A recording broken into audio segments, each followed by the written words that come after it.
Hello, good afternoon. Welcome to the show. My name is Ivor Greenstreet. This is Election Brief, and coming up on this edition, New Patriotic Party asks Ghanaians for a second term to enable it consolidate the gains it's made in the socio-economic development. I will bring you details as the party launched its manifesto. Within these times, there's hardly an alternative. There's no alternative to the NPP government that has discharged its work so well across the entire nation, inclusively for all Ghanaians. Former President Mahama says he's not surprised President Akufo-Addo failed to highlight corruption issues in the launch of his manifesto. Not surprised, because they actually have lost the fight against corruption. This president is not willing to fight corruption. And everybody knows that when you fight corruption, corruption fights back. And I mean, depending on who you are in his administration, I mean, you can do whatever you want and get away with it. Also, flag bearer of the Convention People's Party, Ivor Greenstreet, says he will continue to contest the CPP flag bearership race until Ghanaians give him the mandate to govern the country. I remember critics having the same comments to make against Atta Mills and Akufo-Addo. Why are they trying again, even though they are in larger parties and made greater impacts? They were also asked, but why come again? And they were challenged. I think Akufo-Addo was challenged heavily by competitors in his own party. It is politics. It is a competition. And therefore, there are many others who feel they have the qualities to lead the party and lead the nation. And it is the same in the Convention People's Party. All these in the next 20 minutes. Election Brief is live from our studios here in Kokomimle on digital address GA0992539. We are also on your digital TV, DSTV channel 421, GoTV 144, and on YouTube, and we're streaming live on myjoyonline.com.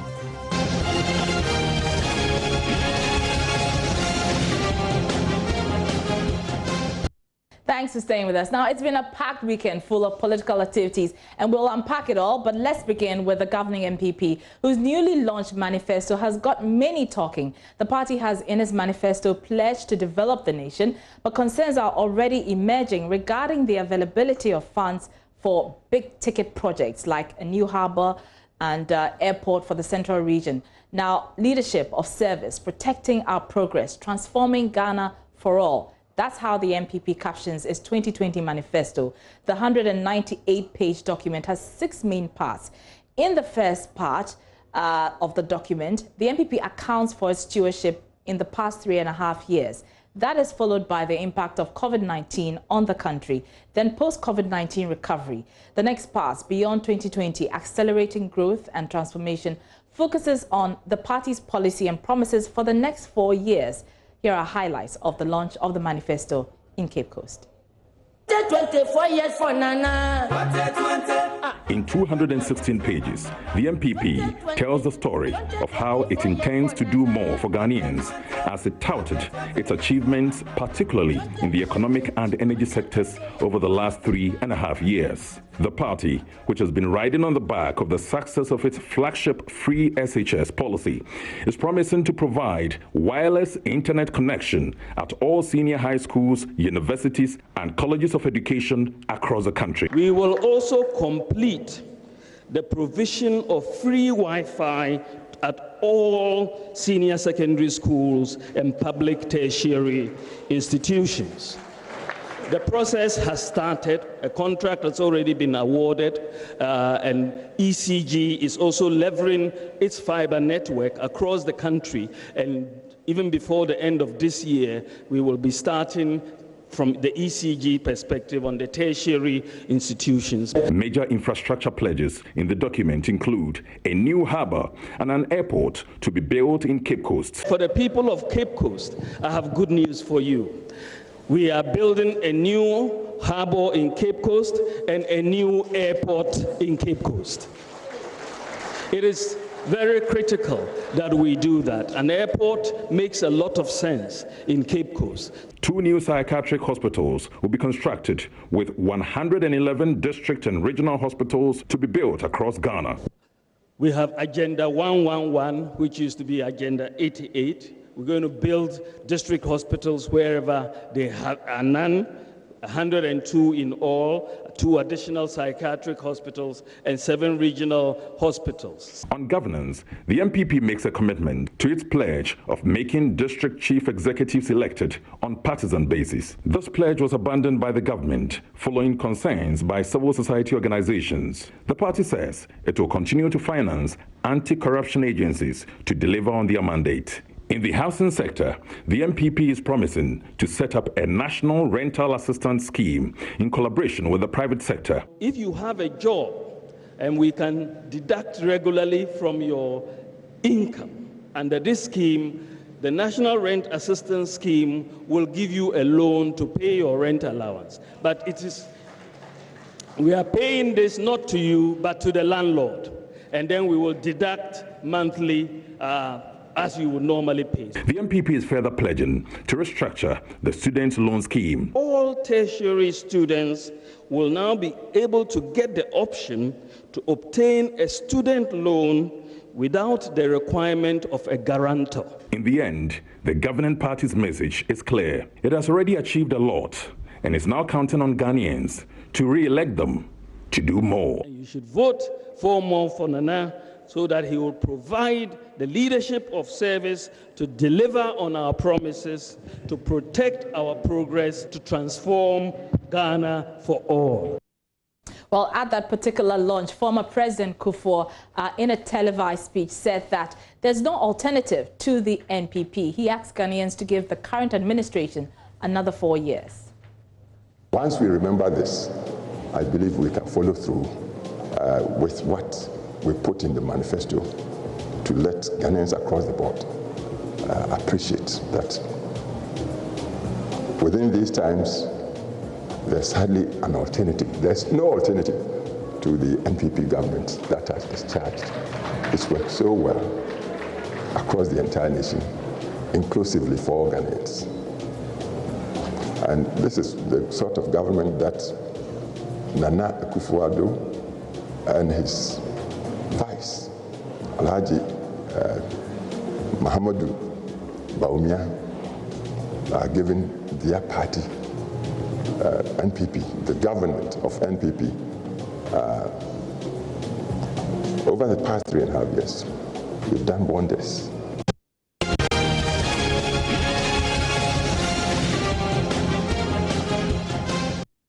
Already, the policies being touted by the MPP have generated mixed reactions. We have been gauging some responses from some ordinary Ghanaians who have been speaking particularly on the policies on rent control and student loan administration. They say an enforcement of the existing rent laws is a better option than introducing a new policy which will swallow prospective beneficiaries in debt.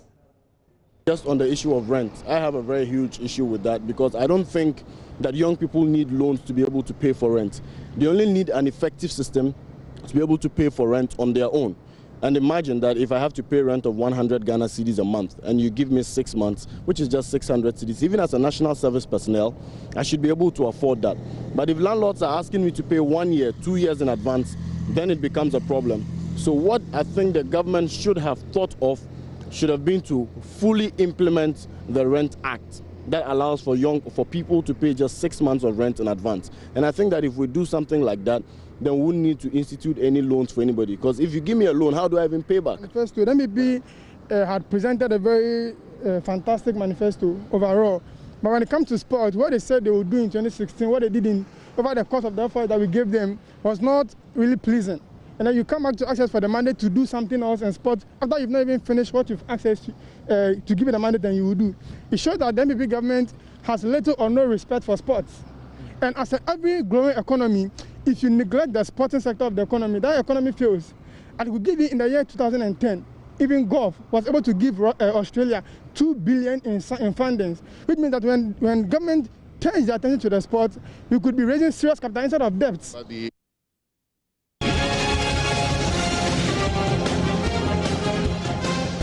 And now let's turn our attention on the NDC's flag bearer, John Dramani Mahama, who says he's not surprised that President Akufo-Addo failed to highlight issues of corruption in his 2020 manifesto. According to Mr. Mahama, President Akufo-Addo has carved a niche for himself for clearing his appointees engaged in corrupt activities. He was speaking to Radio XYZ TV?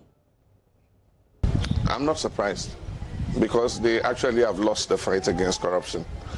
This president is not willing to fight corruption. And everybody knows that when you fight corruption, corruption fights back. And I mean, depending on who you are in his administration, I mean, you can do whatever you want and get away with it, because he will personally clear you and, you know, say that nothing untoward has happened. I mentioned the other day that there's a long list of cases of corruption, and yet he's not made anybody investigated. The Office of Special Prosecutor is his own baby, and yet he's tied the hands of the Special Prosecutor. We all know Mr. Amidu is a very vociferous lawyer, and I'm sure that if his hands were freed to really investigate these cases, he would have, you know, gotten some prosecutions by now. And my point is that when you fight corruption, you need to do it so that it becomes a deterrent, so that others do not engage in it. And so, obviously, they've lost the fight. I mean, look at what has happened to Domelevo. Domelevo is seen as a very energetic Auditor General who has taken on, you know, quite some high-profile issues. It is a constitutional body, and it's supposed to be independent of government in order that the occupant can do his job, you know, properly. Unfortunately, this president, who's a lawyer, you know, and must know the Constitution better than I, has asked the Auditor General to go on leave. It is the same as asking the EC Commissioner to go on leave or asking the Chief Justice to go on leave. That's the import of what he has done. And why has he done it? Just because Domelevo was investigating a person close to him, the senior minister, on the Kroll Associates matter. And it was time to go back to the court, so we noticed that he has accumulated leave, so let him go. And then he goes on leave and they change the locks in his office. I mean, when you go on leave and they change the locks in your office, it means there's no intention that you're coming back. So obviously, this government has lost the fight against corruption. Our people are tired of corruption. It demotivates them. And they want that a leader who is in office should not only investigate former appointees, but also investigate people who engage in corruption in his era. Now, Mr. Mahama also promised to complete all abandoned projects within the first year of his administration.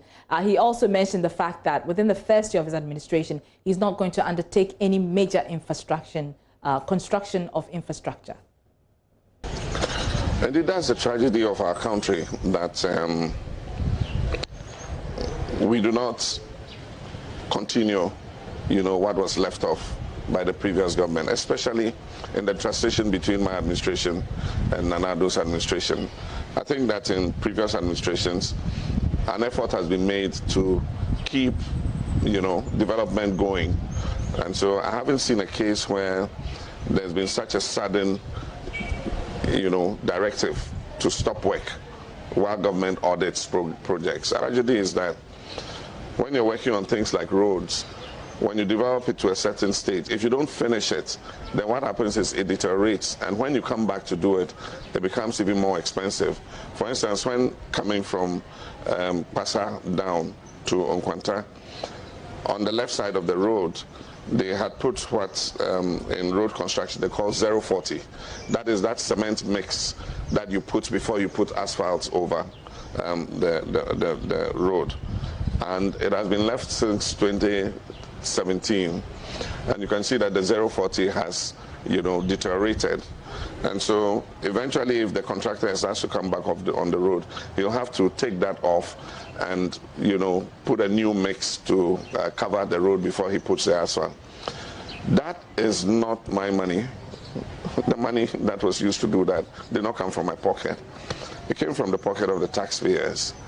And so when you recklessly, you know, abandon projects like that, then what you do is you waste the money of the taxpayers. That's the taxes that all of us pay. There are schools, there are electric poles, you know, water systems. I mean, I've crisscrossed the country and you see them everywhere that have been abandoned.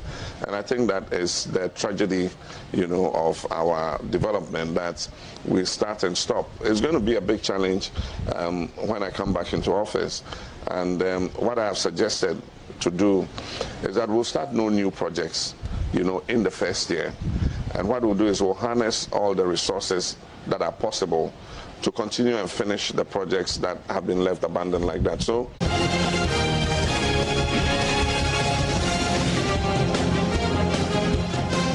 And you heard the former president talking about projects. Well, days after Vice President Dr. Bawumia's presentation on achievements by government, especially in the area of infrastructure, the debate is far from over. Today, the NDC at a press conference has been outlining what it claims are total falsehoods contained in the Vice President's delivery and content in the newly launched delivery tracker by government. My colleague Manuel Coranting joins us via Zoom with more details. He was at that press conference. The NDC has listed a number of projects they term as either ghost projects or stolen projects. Walk us through some of them. Well, so at the press conference, the communications director of the NDC has mentioned a number of projects. Well, he's been mentioning some housing units in the western region, secondly, specifically, some 13-unit housing project which was captured as ongoing in the delivery tracker is absolutely non-existent according to the evidence that the NDC presented at that particular press conference. Also mentioned it's a few or so 500-unit housing project also. That also they described as a good project. They've also been talking about some road projects which have been captured as part in the Bono East region, for instance, in the Dromanka area. There's a road, a 3.95-kilometer road, which was captured as TAD. They say their checks reveal that this road is absolutely non-existent and does not in any way, benefit the people of Dromanka in the particular area that.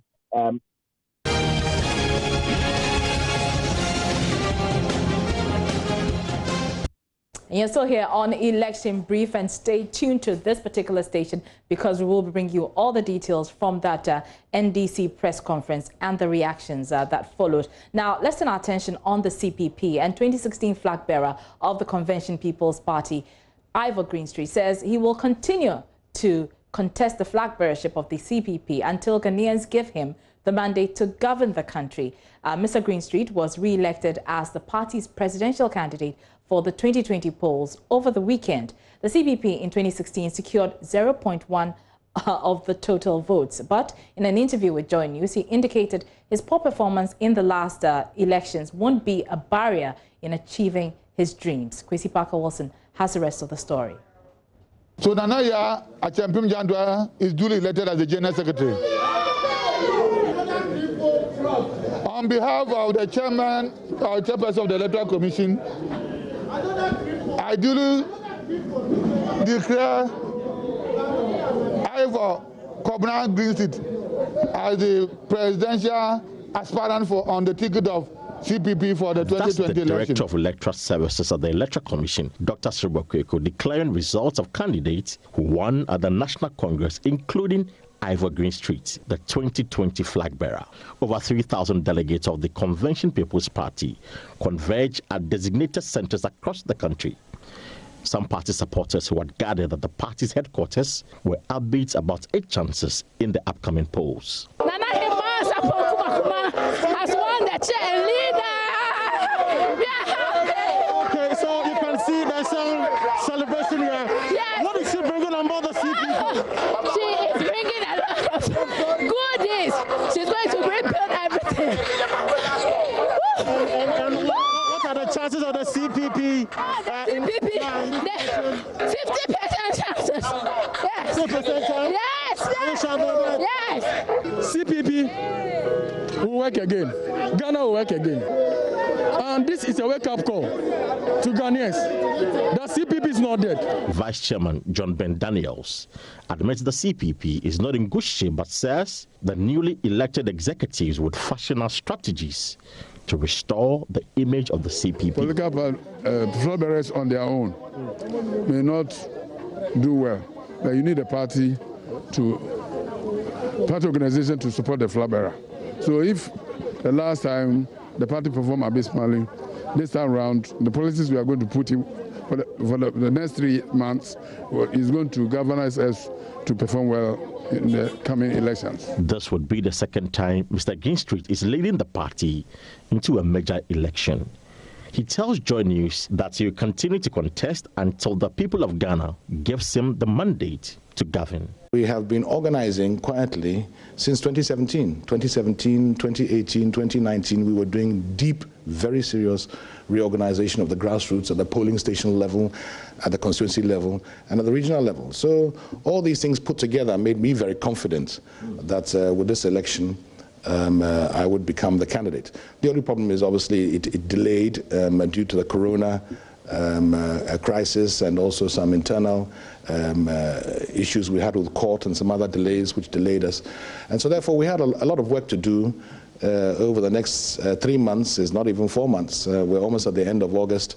And we have September, October, November, and this 1 week at the beginning of December. So it's going to be hard work.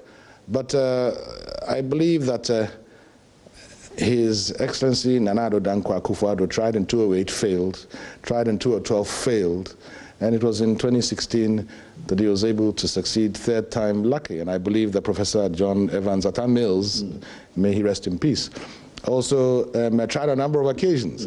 I don't think Ghanaians are ready to just accept you on the first go. They want to listen to you, they want to hear you, they want to follow you, they want to understand you, and they want to develop a degree of confidence in you. So once again, I'm going to offer myself and my party, in whose policies and programs I believe, to the people of Ghana to try and choose a new direction. A different direction that they have been facing for the last 27 years or so of the National Democratic Congress and the New Patriotic Party. They say, I mean, they're surprised you summoned the courage to even lead the party in 2020. Well, so, I remember critics having the same comments to make against Atta Mills and Akufo-Addo. Why are they trying again, even though they are in larger parties and made greater impacts? They were also asked, but why come again? And they were challenged. I think Akufo-Addo was challenged heavily by competitors in his own party, who obviously felt he did not have the qualities to lead the party or lead the nation. Professor Atta Mills was challenged by even the wife of the founder of the party. So clearly it is politics, it is a competition, and therefore there are many others who feel they have the qualities to lead the party and lead the nation, and it is the same in the Convention People's Party.